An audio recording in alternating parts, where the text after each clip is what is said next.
welcome back to another race for you guys. My name is Tyler, and thank you so much for joining. Tonight is night number 2 of the Ollie's Bargain Outlet All-Star Circuit of Champions trip to Volusia, and quite honestly, I can't wait to get this one over with because tonight I'm heading to Volusia Speedway Park for the opening weekend of the World of Outlaws and the Dirt Car Nationals. I cannot wait to get started on this one, so let's do a quick recap of last night.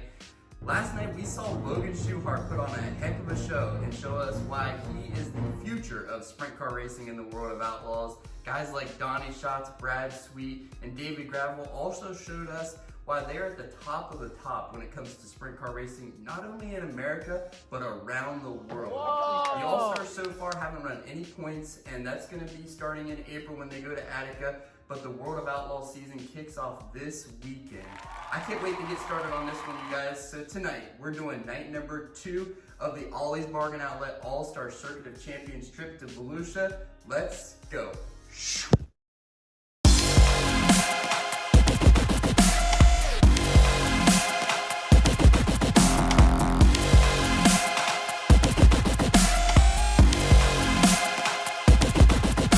How's it going, everybody? So I wanted to do this before I got on the road. We just finished up qualifying in hot laps.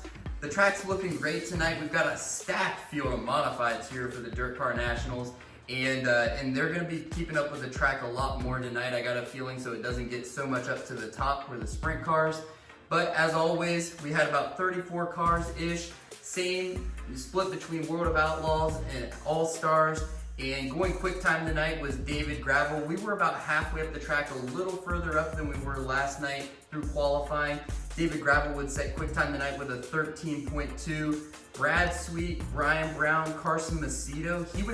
Carson Macedo would actually go out last in the number 41 car, Jason Johnson Racing.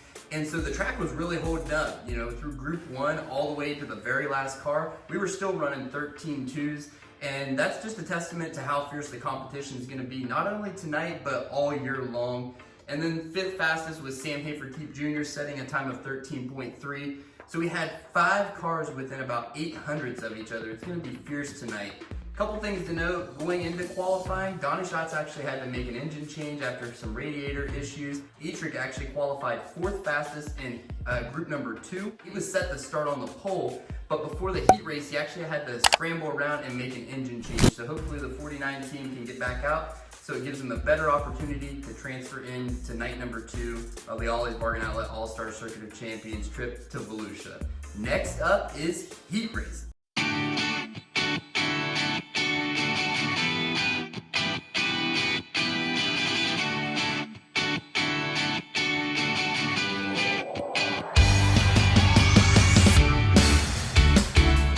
Next up, we've got heat races. We're going to go 8 laps, top 5 transfer. We're on the road right now to Volusia. I've got Brianna behind the camera tonight, so we're going to be doing this on the fly. Kerry Madsen would start shotgun on the field and would finish 4th. He would get to 4th in the first 2 laps. Last night's winner, Logan Schuchart, he would start on the outside of the front row of heat race number 1, would lead after lap 2 and take off and win the heat race. PPM and Brock Deerfoss, who are going to be rookies with the World of Outlaws this year, would battle for the transfer spot, and Brock Deerfoss, after battling for a transfer spot in the B main last night, would transfer through the A tonight. Heat race number 2, we would go 8 laps again. We would go 3 wide on lap number 1 for the transfer spot. Danny Dietrich would end up getting the engine replaced in time. He would start on the pole of heat race number 2 and win. Wayne Johnson would go from 7th to the final transfer spot after finding out that the bottom actually was working tonight, and the track was really starting to widen out at this point. The bottom was definitely a good place to be, but the top, as last night, was all gear, no fear, and I got a feeling that it's going to be up around the top by the end of the night again. Heat race number 3, we had Casey Kane starting on the pole, and he would shoot out to the lead right off the start. Casey's actually going for his first All-Star win since 2003 at Eldora. David Gravel and Brian Brown would battle for the 3rd spot. And at this point, you could pretty much go anywhere on the track, and Casey Kane would end up winning this one. Heat race number 4, Sheldon would actually start last after having troubles in qualifying, and he would be up to 4th by the time they got out of turn number 2, so he's already in a transfer spot. Donnie Schatz was the 4th fastest in this qualifying group. So he would start on the pole and he would lead every lap and take off, yarding the field, winning by about 6 seconds. Sunshine Tyler Courtney and Gio Selzy with the TRD motor in tonight would battle for the final transfer spot, and Tyler Courtney would end up transferring to the feature. Gio Selzy will go to the B. Next up is the random redraw for the dash, and then the B, and then the feature. I'm gonna do ASMR dirt track racing. You ready? Alright, here we go. Dash number 1. And on the pole would be Brad Sweet. Right off the bat, he'd go out to the lead. Danny Dietrich would slide in front of Donnie Schatz for second. It was basically around the top for dash number 1. Dash number 2, we had Carson Macedo. Logan Schuchart was second, and he'll start 4th in the feature after getting the win last night. B-Main would go 12 laps tonight, and the top 4 would transfer. Haverteep actually missed his transfer spot in his heat race. He qualified 5th tonight, and so he will start on the pole of the B-Main and slips back. He ultimately will transfer in along with Gio, the 26 of Eliason, and PPM. PPM started second and he got the win. Haverteep ended up second. Eliason last night went 21st to 10th, and tonight he'll start 23rd, so we'll see if he can go forward tonight. And Gio Selzy got the final transfer spot, and then we'll go to the A-Main. All right, we're doing this one on the fly, guys. We're on our way to Volusia tonight, and we're about 12 hours out. Breeze driving. We're on our way to the track. Trying to do this on the fly through the night, so here we go. Tonight was the Ollie's Bargain Outlet All-Star Circuit of Champions last night in their Sugarland Shine Southern Tour. This will be the last time that the Ollie's Bargain Outlet All-Star Circuit of Champions races until April, when they'll go to Attica Raceway Park and start their points chase.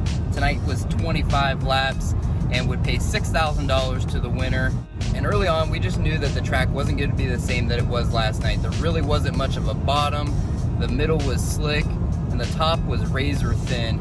And I had a feeling that rubber was definitely going to come down about halfway through the race. Carson Macedo would actually start on the outside of the front row. He started 17th last night and went to 7th, so I knew that he'd be pretty good tonight as well. Brad Sweet was starting on the pole, and he's always one to contend. Logan Schuchart was starting behind Carson Macedo in 4th. Macedo was just the class of the field tonight. Logan Schuchart was right behind him most of the race, but really just couldn't get around him. Macedo was making great moves in traffic, and the track was very slow and pretty technical around the top. Eventually rubber came down, and guys like Gio Selzy, who had started near the back, could definitely move their way up. David Gravel tried to make the bottom work, but it just wasn't there. And with about 6 laps to go, rubber was starting to show about a half lane off the wall, and Logan Schuchart was trying to make his way around Carson Macedo, and at one point just showed his nose, and Carson moved down to get around a lap car and found some rubber, and it was pretty much just holding a pretty wheel for the rest of the race. Carson Macedo and the Jason Johnson Racing Phil Dietz, they picked up their first win in just 2 races, and they have really shown their hand tonight and the last couple nights as being contenders for that 5th car in the World of Outlaws chase for the championship. There's so many good guys this year in both the All-Stars and the World of Outlaws, and the competition is probably fiercer than it's ever been. Not only for the championship chase, but this year's rookie class is really good too. So that wraps it up. Tomorrow starts the World of Outlaws Tour. It's the fiercest tour in all of motorsports. We're gonna go all over the country from here until November, and it should be a lot of fun. Leave a comment down below who you guys think is gonna be in the championship hunt for the All-Stars and the World of Outlaws this year.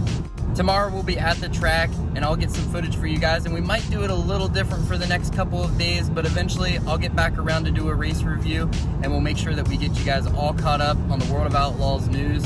And until next time, have a good one, guys. Thank you all so much for watching. As always, make sure you like and share this video and subscribe to the channel so you don't miss a single bit of the action around the World of Outlaws and All-Star Series throughout 2021. I can't wait to see you at the next track, and have a wonderful day.